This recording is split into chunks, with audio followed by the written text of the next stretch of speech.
Hi, this is Melissaville, and welcome to the Business Roundup, where we catch up with the movers and shakers in the business industry. Today, joining me is Darin Tansey. He's the Executive Director at Luxury Sales for Douglas Elliman. Thank you so much for joining us today. Good morning. Thank you for having me.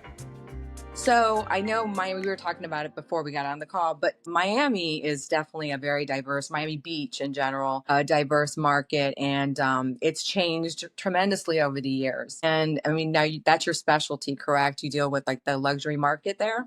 It is, yes. Yeah, I've called Miami Beach home since 2007. And if you look at how the market has changed and how the overall city and state has really changed over that time, it's been exciting to see where the term luxury has really evolved since that time. Back in those days, I was selling waterfront lots in an area in Miami Beach called the Venetian Islands, and those lots were ranging anywhere between 1.5 million to maybe 2 million, or maybe a little bit more.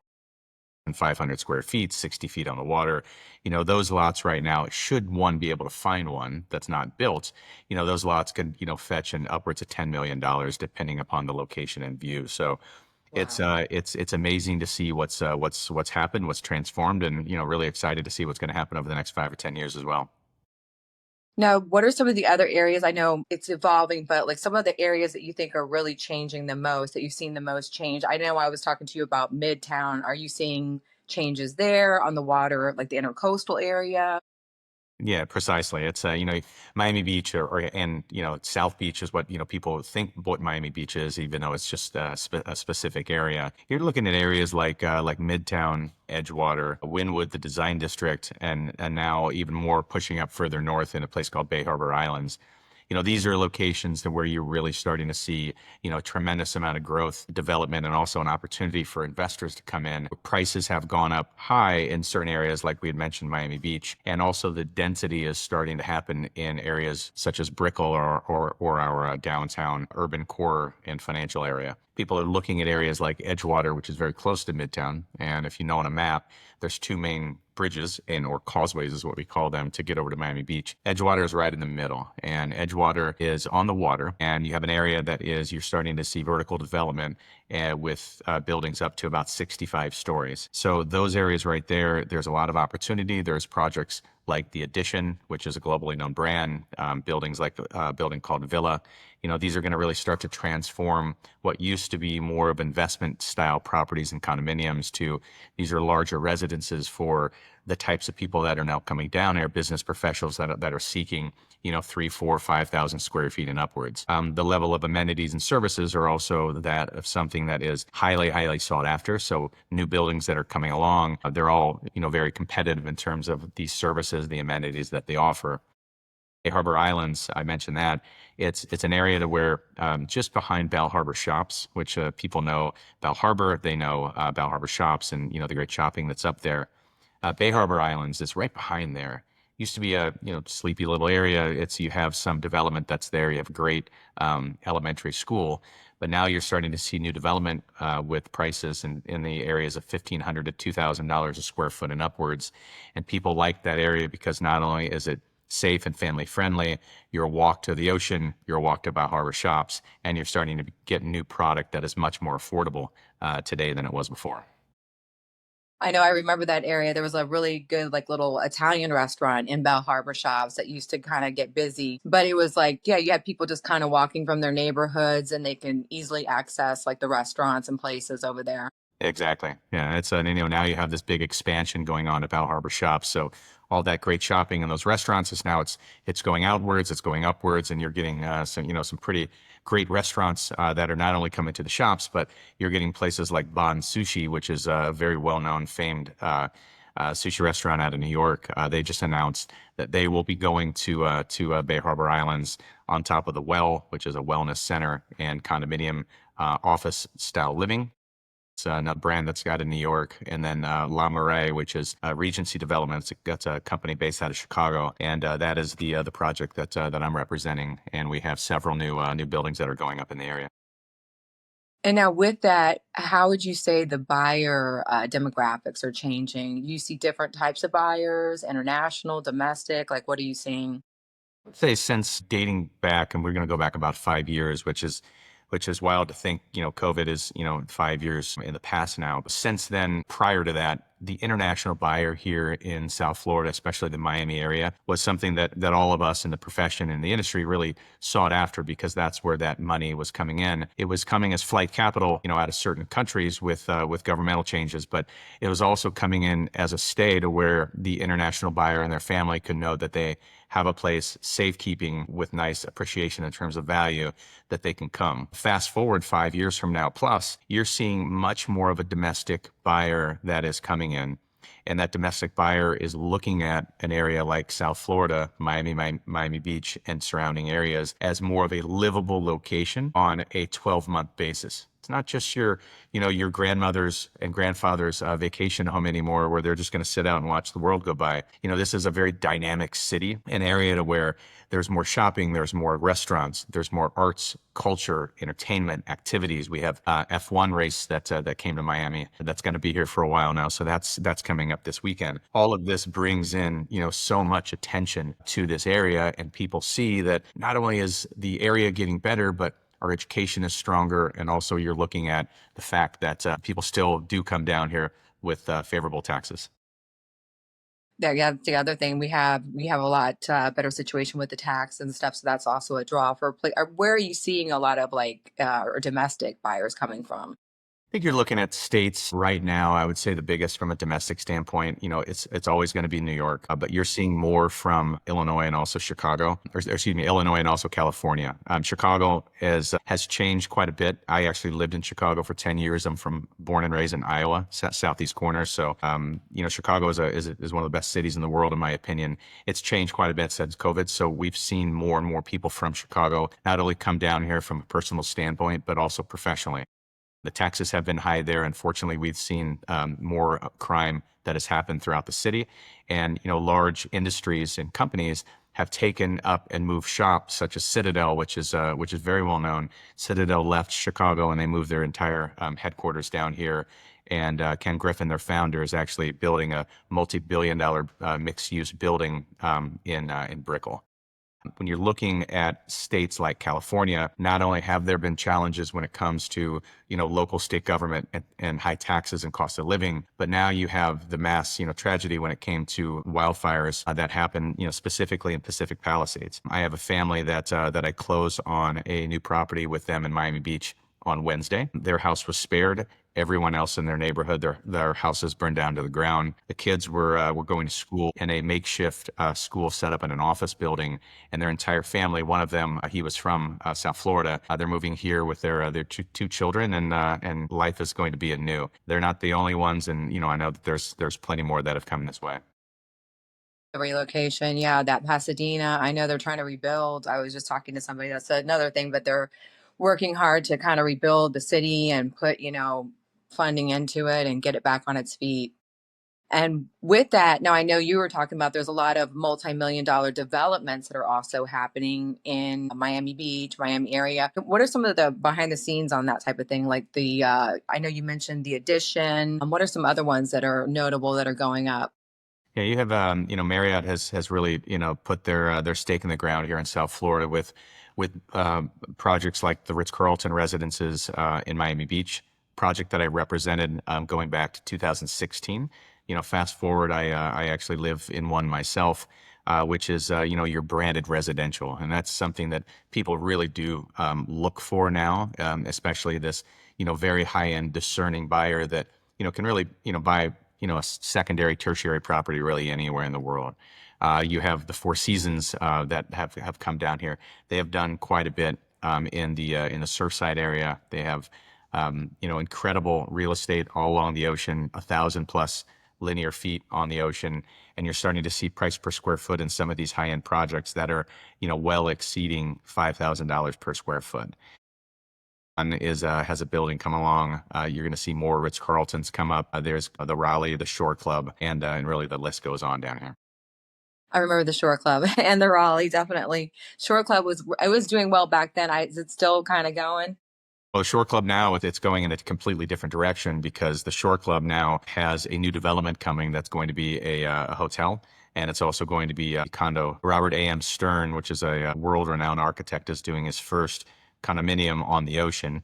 The Witkoff Group is doing the development there, and Auberge has the hotel brand.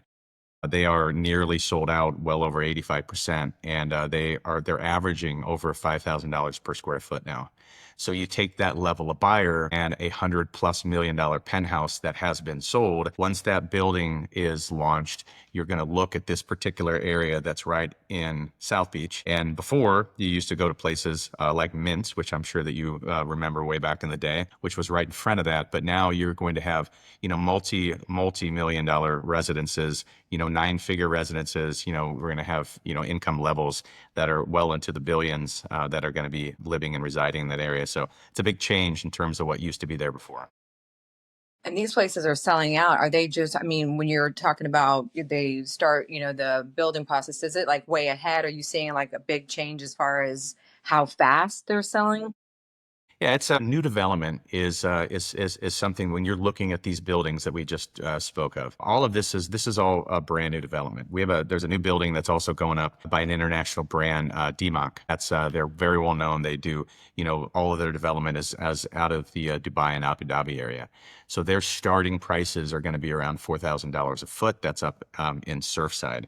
This particular brand, amongst the others that I mentioned, you start to look at what new development sales are, which is completely different for those that are out there listening than if you were just to go buy a regular single family home or a condominium that's existing.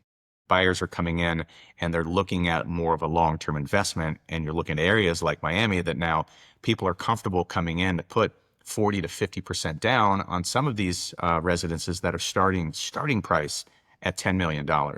They see the longevity of the market that we're in. They see the longevity and how the growth is happening throughout South Florida.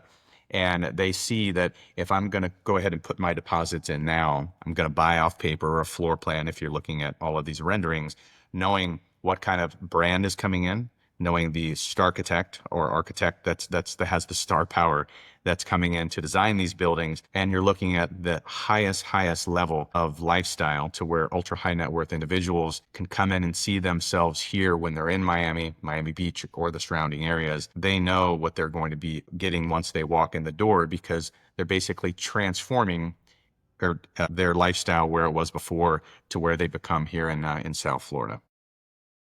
And now these people, it used to be, it was the celebrities and the people we see on TV, but now these ultra high net like buyers and stuff, that it's not the same anymore, right? You're seeing different variations, maybe people in the business sector you mentioned. Yeah, exactly. It's Miami Beach is going back to the Sylvester Stallone, Madonna, and Will Smith days. Everyone can always think about Star Island and what Miami Beach used to be like. Fast forward, we still have our A-list celebrities that certainly frequent coming down to this area nonstop, and you have the athletes, the entertainers that are out there. That's always going to be a place because Miami is such a globally known. And as one of my clients said it best, it's the best city closest to the United States. But what we're seeing now more is really we're seeing business celebrities that are coming down. These are, Fortune 500 or sometimes Fortune 25, some of the Mag 7 if you're into watching CNBC. These major companies that are coming down here and the leaders of these companies, these are the people that are coming down really truly changing our environment right now, because these types of business leaders want to see growth not only for the companies, they want to see growth for their employees. And by doing those two things together, bringing these companies here, what that does is that grows the whole city around them. Yeah, and you're saying we even saw that too with like SpaceX and he's going to do a city that's going to, I mean, it's a little bit different, but there was some of these companies are actually making a city around their actual company Yeah. for the employees. Yeah, when you see the likes of Jeff Bezos, Barry Sternlicht, Ken Griffin, we talked about. When you see the types of these business leaders and stars, really, globally amongst the brands that they represent, when you see those types of people coming down here and setting up shop to where they're bringing, thousands and thousands of employees down, that obviously enhances the economy, but it also goes to show that you look at these business leaders and they see a future. They are not just throwing darts at the wall, hoping that maybe Miami is a great place to go. Yes, we have favorable tax basis for many, but they also see the growth in a city and an economy for many years to come. And dealing with like more of a luxury high end buyer, is it different than like, I mean, what are some of the things, or like a celebrity or something? Are there different types of things that might be involved that wouldn't be involved with a regular purchase when it comes to real estate? Yeah, it's just, when it comes to athletes, entertainers, celebrities, I've dealt with them all. And there's a privacy factor. One thing that many people forget is that as popular and as famous as some of these people are on a national or even global level, they're still people at the end of the day, and they still want to enjoy the areas that we all live in, just like, the regular person, right? There's certainly levels of it's you can't get out there and tell other people who you're working with, right? They have that level. They always will have that level with them. So I've always been on a side of confidentiality to where, depending, it doesn't matter who I'm working with, whether it is, the A-list celebrity, the CEO of the multi-billion-dollar company, or whether it's just, somebody looking for their first home. You treat these people the same way, and you're very discerning in terms of the level of confidentiality that you have out there. And now, what would be some of the things that you would, as far as advice goes, for buyers that are entering this market? Any kind of advice as far as the coming year, like coming years, what they're going to see as far as trend wise? I think one of the interesting aspects is to look that, depending upon direction of lifestyle, what people are looking for, and that's, where do they want to be? What's their lifestyle like? What's important to them? Are they into athletics? Are they into, sports in and around the area? Are they more beach people? Do they want to be on the ocean? Are they boaters? Do they want a single family home? Do they want a condominium? Once you start to narrow these factors down, it's the level of understanding, especially kind of going back to that new development example, is, you know, who are the architects behind these developers, and who are these developers? How well funded are these developers, and in what particular area long term does somebody see this particular brand flourishing as it does throughout the world? Go back to the Ritz-Carlton example. The Ritz-Carlton is a Marriott brand that's been around for over 100 years. They know luxury lifestyle, they know luxury service, and they know, how to deal with this discerning high net worth individual, no matter where they are in the world. If you look at that particular brand by example, where have they decided to set up shop when it comes to a building, and knowing what's going to happen in that area, say 5 years down the road? Many of these projects that do come out, they'll initially announce the building sales in a friends and family round or in an initial round. And that particular timing could go in, it could take 5 years before that building is built. So not only thinking about what's going on in 2025, but, the Mandarin Oriental, other globally known brand, is doing a flagship on Brickell Key. That building will be finished likely at about 2030. So you think about that now, you're putting a lot of money in now, but you're also, where you're going is that the values between today and say 2030 is going to be dramatically different.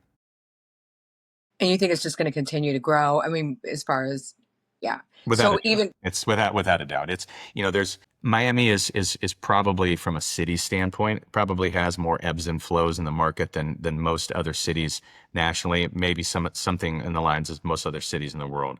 But the good thing about Miami is that it stays consistent. There have been times, I would say, over the recent years, and I'm saying, 5 to 10 years, that you've seen a dip, but you've also seen a flattening in several parts, and you've seen an upwards trajectory in most. The city's only getting better. The environment is only getting better, and not just Miami focus, but also the Tri-County area. You look up at cities, say like Fort Lauderdale. Fort Lauderdale has another city that's grown tremendously over the last, say, 10 years. Nothing like it was before. It's not just a sleepy boat community anymore. You have major brands such as the Four Seasons, the Ritz-Carlton going in, major new waterfront developments that are happening with St. Regis. So it's exciting to see all throughout South Florida. I remember Delray Beach used to be, and I don't know how it is now, but that was another one that was kind of, people were flocking to at that point. It was like a sleepy little area, kind of like Hollywood, which I'm sure has changed too. But Oh yeah, yeah. No, Delray right now is it's an area where you see a lot of people from Miami go up to, and that's their next spot. And Delray has a new development up and down Atlantic Avenue, to where, now Delray is starting to get expensive because people are seeing how great Delray is. It's great for families. It's great. It's still quiet, but at the same time, you still have the conveniences and great restaurants, et cetera, like you would here in the Miami area. You're very close to Palm Beach and West Palm Beach, and you can fly out of West Palm, major international airport. Yeah, so you're close to it, enough stuff. And West Palm, again, that has grown. I did go over there. That has grown even from like 2 years ago. Oh my goodness. It's I Yes. was unrecognizable. I'm like, wait a minute, where's that?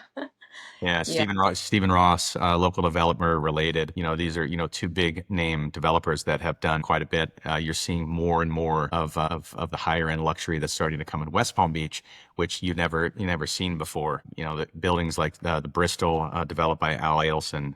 The Bristol is a building now to where you could have bought a $10 million high end condo there years ago, and now they're selling for 20. It's just the inventory and the expectations of what people are looking for. Forget getting a house anywhere under $10 million in Palm Beach now. If you can find a house at $10 million, generally that's going to be a knockdown or a piece of land. Now people see a West Palm just right across the bridge is booming when it comes to a business and finance. You're going to have all these new companies that have come down. They set up shop. The developers see that, and people will only follow that. Now, if people want to learn more about you or the company, what would be the best way to find out more about you? And I guess you're in, Douglas Elliman, all that type of thing. What would they go? Social media or website? Yeah, website, you can find me. My website's darintansey.com. Same handle for when it comes to Instagram. The best place to reach me. I've been with Douglas Elliman now for about 14 years. I've been in the business for almost 20.